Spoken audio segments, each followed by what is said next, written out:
Hello friends, welcome to my channel CASA banker. दोस्तों, JAIIB के लिए समर्पित इस चैनल में आप सभी का फिर से स्वागत है। जैसा कि जेआईबी के रजिस्ट्रेशन अभी चल रहे हैं दोस्तों, और बहुत ही जल्द लास्ट डेट आने वाली है, तो जल्द से जल्द आप जेआईबी का रजिस्ट्रेशन कर दें। और जिन्होंने जेआईबी का रजिस्ट्रेशन कर दिया है, अब समय है पढ़ाई स्टार्ट करने का। तो उसी के संबंध में मैं सिलेबस के रिगार्डिंग ये वीडियो लेकर आया हूँ। ये जो वीडियो है इसमें हम डिटेल सिलेबस में बात करेंगे, Indian economy and Indian financial system के बारे में, और स्ट्रेटेजी भी जानेंगे एग्ज़ाम की क्या है। दोस्तों, अगर आपने अभी तक हमारा चैनल सब्सक्राइब नहीं किया है तो जेआईबी को एग्ज़ाम के बारे में और भी संबंधित जानकारी, बैंक से संबंधित जानकारी जानने के लिए कृपया इस चैनल को सब्सक्राइब करिए। तो दोस्तों, आगे चलते हैं, देखते हैं क्या है सिलेबस में। तो देखिए, सबसे पहले है मॉड्यूल ए, जिसमें इंडियन इकोनॉमी आर्किटेक्चर। जैसे कि ये जो पेपर है, इस ये पूरा का पूरा नया पेपर लाया गया है। इंडियन इकोनॉमिक आर्किटेक्चर के बारे में मॉड्यूल ए में इसमें बताया जाएगा। इसमें यूनिट 1 में आपको ओवरव्यू ऑफ इंडियन इकोनॉमी मिलेगा। Sectors of the Indian economy आएंगे, economic planning in India and NITI Aayog आएगा। इसके अलावा role of priority sector and MSME in the Indian economy रहेगा। इंफ्रास्ट्रक्चर इंक्लूडिंग सोशल इंफ्रास्ट्रक्चर के बारे में रहेगा। ग्लोबलाइजेशन इम्पैक्ट ऑन इंडिया, क्या ग्लोबलाइजेशन का इम्पैक्ट रहा है इंडिया पर, वो बताया जाएगा। इकोनॉमिक रिफॉर्म्स क्या क्या हुए हैं वो बताए जाएंगे। Foreign trade policy, foreign investment and economic development के बारे में डिस्कशन होगा। International economic organisation world bank और आईएमएफ के बारे में बताया जाएगा। क्लाइमेट चेंज और सस्टेनेबल डेवलपमेंट गोल्स, एसडीजीज जिसे कहते हैं, उनके बारे में बताया जाएगा। और issues facing the Indian economy. तो टोटल आपको एक इंडियन इकोनॉमी की हिस्ट्री की बात करी जाएगी, फिर उस हिस्ट्री को रिलेट किया जाएगा आज के दौर से। उस हिस्ट्री ने कैसे भारतीय इकोनॉमी को एक नए स्तर पर ले गया और किस तरीके से ग्रेजुअली उस पर विकास हुआ। न केवल इंडियन, बल्कि आपको इसमें वर्ल्ड इकोनॉमी के बारे में थोड़ा सा बताया जाएगा, जैसा कि जो कि आपको फॉरेन ट्रेड पॉलिसी और इसके अलावा ग्लोबलाइजेशन के से द्वारा पता चलेगा। तो काफ़ी इंटरेस्टिंग मॉड्यूल रहेगा ये।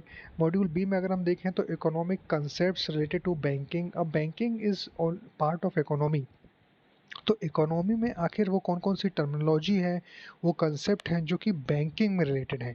तो इसमें हमें पता चलेगा fundamentals of economics, micro economics, macro economics and types of economics. तो टोटल ओवरऑल इकोनॉमिक्स के बारे में, माइक्रो मैक्रो के बारे में आपको बताया जाएगा। बहुत इंटरेस्टिंग होने वाला है ये। यूनिट 13 में देखते हैं तो सप्लाई एंड डिमांड के बारे में बताया जाएगा। और आपको एक बहुत अच्छा कंसेप्ट होता है इकोनॉमी में कि सप्लाई डिमांड का। Unit 14 money supply and inflation के बारे में, theories of interest, business cycles, monetary policy and fiscal policy, system of national accounts and GDP concepts, union budget के बारे में आपके डिस्कशन होगा कि बजट आखिर क्या होता है, इसके क्या क्या मेन एस्पेक्ट हैं जो कि एज अ बैंकर आपको देखना चाहिए। आइए चलते हैं मॉड्यूल सी की तरफ। मॉड्यूल सी में इंडियन फाइनेंशियल आर्किटेक्चर के बारे में हम डिस्कशन करेंगे, इंडियन फाइनेंशियल सिस्टम समझेंगे, इंडियन बैंकिंग का स्ट्रक्चर समझेंगे, बैंकिंग लॉज हमें पता चलेंगे, डेवलपमेंट फाइनेंशियल इंस्टीट्यूशंस, डीएफआई जैसे आईडीबीआई बनाया गया था, इस तरीके से आपको पता चलेगा। माइक्रो फाइनेंस इंस्टीट्यूट्स आपको पता चलेंगे, नॉन बैंकिंग फाइनेंशियल कॉर्पोरेशंस के बारे में बताया जाएगा, इंश्योरेंस कंपनीज के बारे में बताया जाएगा, Indian financial system regulation, regulators and their roles बताए जाएंगे, reforms and development in the banking sector. तो बैंकिंग सेक्टर के बारे में बेसिक चीज़ें आपको बताई जाएंगी। बैंकिंग और उसके पीयर्स कौन कौन से, एनबीएफसी, एमएफआईज, डीएफआईज, इनके बारे में भी आपको बताया जाएगा। मॉड्यूल डी में चलते हैं तो उसमें देख पता चलता है हमें कि फाइनेंशियल प्रोडक्ट्स एंड सर्विसेज। अब फाइनेंशियल प्रोडक्ट्स, बहुत सारे प्रोडक्ट्स होते हैं बैंकिंग में। उन्हीं फाइनेंशियल जो मेन मेन प्रोडक्ट होंगे वो आपके उसकी इसका के बारे में बताया जाएगा आपको। Financial markets, money markets, capital markets and stock exchanges, fixed income markets, foreign exchange markets, inter inter sorry दोस्तों, interconnectedness of market and market dynamics.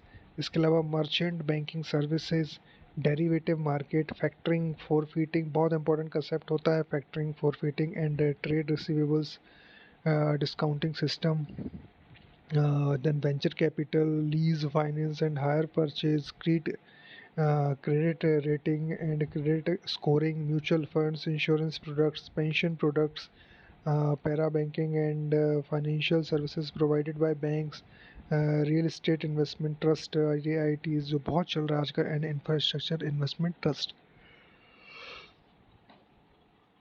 इस तरीके से मॉड्यूल डी में आपको ये बताया जाएगा पूरे फाइनेंशियल प्रोडक्ट्स के बारे में। तो दोस्तों बहुत इंपॉर्टेंट है ये पूरा का पूरा चैप्टर, और बहुत ही अच्छे से नॉलेज के वाइज भी आपको काफ़ी हेल्प करेगा ये बैंकिंग में। और आगे हम स्ट्रेटजीज़ के बारे में जानेंगे, थोड़ा सा एक ओवरव्यू और जो मतलब डिटेल में इन जो यूनिट्स थे उनके बारे में थोड़ा सा देख लेते हैं। आइए दोस्तों चलते हैं अब उसमें। तो अगर डिटेल सिलेबस हम देखते हैं तो डिटेल सिलेबस में देखिए ये देखने को मिलता है Indian financials, Indian economy, Indian financial system. Module A Indian economic architecture, overview of Indian economy पर चलेगा।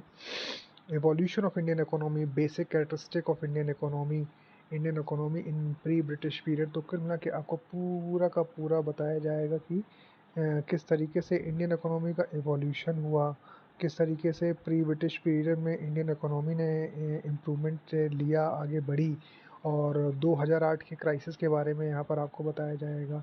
इसके अलावा आपको बताया जाएगा कि structure and changes of Indian economy पता चलेगा, और इकोनॉमिक प्लानिंग इन इंडिया के बारे में बताया जाएगा। Definition of economic and definition of economic planning, planning कितनी इम्पोर्टेंट है ये बताया जाएगा।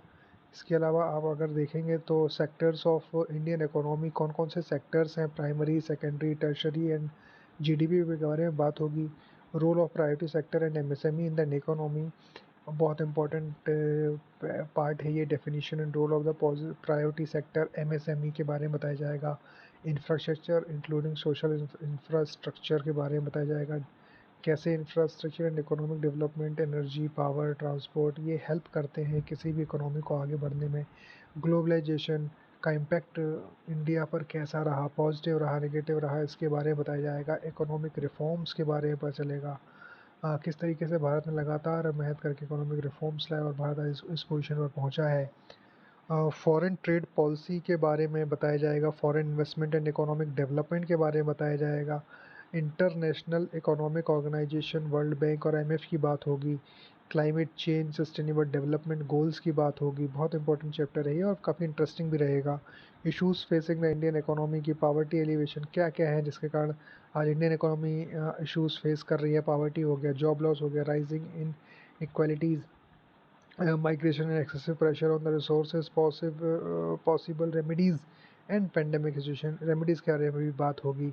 वहीं अगर मॉड्यूल बी में चलते हैं तो economic concept related to banking, fundamentals of economics, जैसा बताया आपको macro and types of economics पर चलेगी। सप्लाई एंड डिमांड, उसका concept, money supply and inflation, what is money, money supply क्या होता है, theories of interest, classical theory of rate of interest, Keynes liquidity preference theory of rate of interest, बहुत सारा। जब हम डिटेल में इसको पढ़ेंगे तब हम इस पर डिस्कशन जरूर करेंगे। Business cycles, monetary policy and physical policy के बारे में, नेशनल इनकम एंड जीडीपी के कंसेप्ट, यूनियन बजट बहुत इंपॉर्टेंट, रिसिप्ट्स, एक्सपेंडिचर क्या होता है, कितना कमाया और कितना खर्च किया, यूनियन बजट के बारे में पता करेंगे। इंडियन फाइनेंशियल आर्किटेक्चर के बारे में पता करेंगे कि फिर से यहाँ पे थोड़ा सा फाइनेंशियल सिस्टम अपना हिस्ट्री के बारे में बात होगी, कि कैसे इंडियन फाइनेंशियल सिस्टम ने इम्प्रूव किया।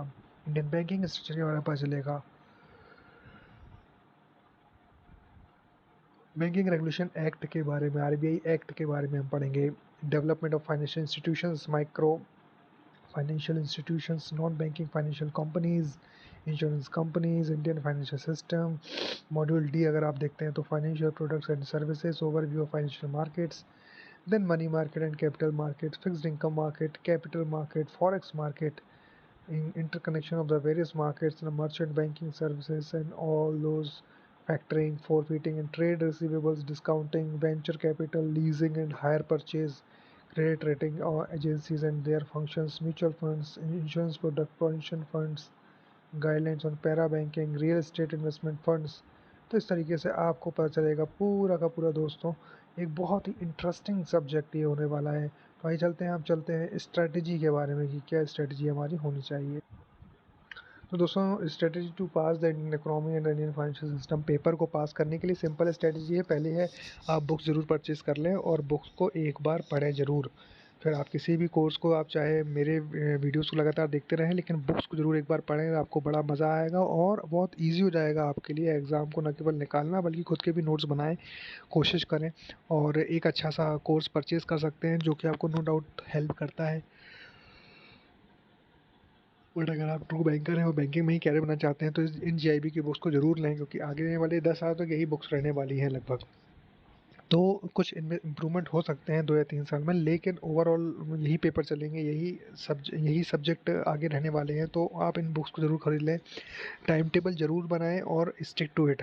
पहले टाइम टेबल बनाएँ और उसमें लगातार स्टिक रहें, और साथ ही साथ ये अप्रैल मंथ जो आने वाला है अगला, अभी तो मार्च है, मार्च में मैं जानता हूँ ज़्यादातर लोगों को बहुत प्रेशर होगा मार्च टारगेट कंप्लीट करने का, लेकिन अप्रैल का मंथ का वाइसली यूज़ करें। मैं उसका वीडियो अलग से बनाऊंगा कि किस तरीके से आपको उसका यूटिलाइज़ कर सकते हैं।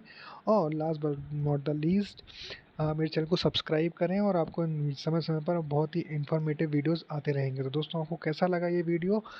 एक बार अब आप गो थ्रू कर चुके हैं तो अब जल्दी से प्लानिंग करिए, टाइम टेबल बनाइए और लग जाइए काम पर, पढ़ाई पर।